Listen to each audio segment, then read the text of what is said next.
Despite the obstacles and the clear difficulties the government is having in getting relief to those who desperately need it, some in the Philippine media would rather focus on the government's image.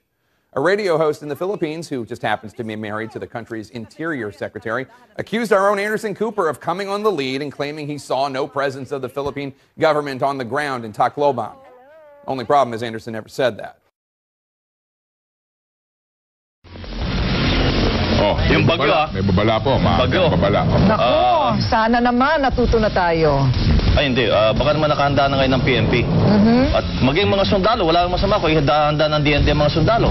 Lalong-lalo na ang DSWD at lalong-lalo na ang local government at lalong-lalo na ang mga tao. Yes. Ano ho ito, critical ho itong mga panahon na ito hanggang bukas para po doon sa konfirmasyon ng landas na tatahakin po ng bagyo. No? Tama talaga. Opo. At talaga daw, kanina sa aking panayam kay Secretary Montejo ng DOST, talaga daw hong dadaan sa atin. No? Sa matter nga kung saan po talaga yung tumbok na area at kung gaano kalakas po nadala ho ng hangin at saka ulan ng bagyong ito. Kaya pa nating idasal yan para lumihis. Baka sakali. Oo. Alam mo, sana'y hati na lang tayo. Kalahati sa Pilipinas, kalahati sa Japan. Pwede bang sa kanilang lahat? Huwag naman. Sa kanila na lang lahat. Baka sabihin ng mga Hapon parang mas kaya nila. Alam mo, sana'y hati na lang tayo. Kalahati sa Pilipinas, kalahati sa Japan. Pwede bang sa kanilang lahat? Huwag naman. Sa kanila na lang lahat. Baka sabihin ng mga Hapon parang mas kaya nila.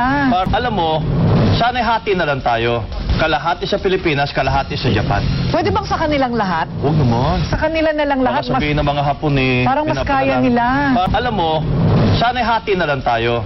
Kalahati sa Pilipinas, kalahati sa Japan. Pwede bang sa kanilang lahat? Huwag naman. Sa kanila na lang lahat. Baka sabihin ng mga Hapon parang mas kaya nila.